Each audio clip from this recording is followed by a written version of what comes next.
Never asked for any diagnostic tests. She never referred me to a GI doctor. Never really laid hands on my stomach to feel that it wasn't quite right. Then, one day during my yearly checkup, my gynecologist found some cysts in my ovaries and decided that they needed to be removed. It was during that procedure that he found a mass in my abdomen. A visit to a surgical oncologist all but convinced everybody that the tumor was benign. But a CT scan, MRI, and biopsy later, I was diagnosed with cancer. Everyone involved was surprised that it was cancer. I didn't really fit the category. My tumor consisted of mostly cystic properties and had very little solid components. I didn't present with any symptoms. I have no family history of cancer. I am younger than the average pancreatic cancer patient, but on February 2nd, 2015, I was diagnosed with pancreatic cancer. I wish I could tell you that when I was diagnosed, I had a huge surge of confidence that I would beat the odds, but two things came to mind: that I was going to lose my hair, and that I was definitely not strong enough to endure the storm that lay ahead. Before my diagnosis, I knew that pancreatic cancer could be aggressive and that the odds weren't good. And the thought of powering through it was very overwhelming. But when the doctor asked if I would like to pursue treatment, I quickly said yes. The next week was a bit of a whirlwind. I was diagnosed on a Monday, I was seeing a medical oncologist Tuesday, chemo teaching Thursday, and by Friday I was getting a Mediport to help with the chemotherapy. The next week, on Friday the 13th, I received my first treatment. Now, at this point, my doctor suggested me to consider time off, but I only took a week. One, for my sanity, and two, because I needed to make money. The treatment itself was tough. I went into the office on Friday, had chemo all day, and then took home the treatment in a fanny pack over the weekend. I was nauseated half the time, I had no appetite, I lost 30 pounds, and the cold sensitivity nearly killed me. And on top of that, I had to wear the stupid fanny pack. I was tired all the time at work and would usually have to take naps in my car during my lunch break to power through the day.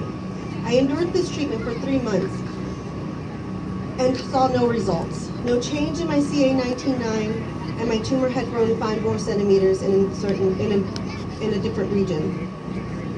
So my treatment changed. I gained my weight back, partly because of steroids, and I regained my appetite, and I finally lost my hair. Other than this, the treatment really didn't give me any side effects. And within 2 months, my CA19-9 went from 60,000 down to 5,000 in just two months. And the 5 centimeters it had gained had shrunk. I was finally getting good news. My tumor marker continued to go down and eventually went down to 19. 35 is normal. But the size of the tumor stayed the same. And with no change in my tumor, I became frustrated. My doctor and I discussed clinical trials, and testing was done on the sample retrieved from my biopsy. Knowing more about my tumor could help me choose a trial that could meet my specific needs. The problem was that I was technically functioning on the treatment that I was getting and would not qualify for trials at that point. This is one of the most frustrating parts of my journey. I was sick, but I was functioning. Functioning is a term that I will hear a lot from my doctors. And I know that they're right, and I know that I'm lucky, but I want to be thriving. I want to be cured. Knowing that you're sick enough to continue needing chemo, but hearing that you're too functional to qualify for trials is maddening. Fortunately and unfortunately, I had maxed out on that treatment because I had stayed on it for a year, and my CA19-9 started to creep back up. I had gone through this treatment, through all the available treatments for pancreatic cancer, and I was not a candidate for radiation or surgery. So this was my opportunity to get into a clinical trial. And now I'm on a trial specifically targeting the specific genetic components that make up my tumor. I've been receiving this medicine for 4 months, and so far I'm seeing good results. My markers are going down, but unfortunately my tumor is still staying the same. But the important part is that it's not growing. And I continue to hold on to the hope that I will find the right treatment for me. And this one could be it. And that's why we're all here today. It's hope.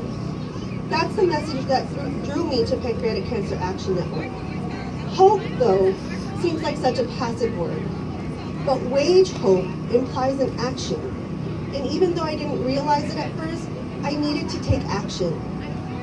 When I was first diagnosed, my friends and I read everything that we could get our hands on to shed light on this horribly sneaky disease. We came across this website, and I knew that PurpleStride was a good start for me. And then I read the information about where the money was going to, and that PanCan is run solely by volunteers. So I knew I needed to be a part of it. I needed to be a part of all of it. Those who know me best know that even though I don't always realize it myself, I have more fight and determination than I know what to do with.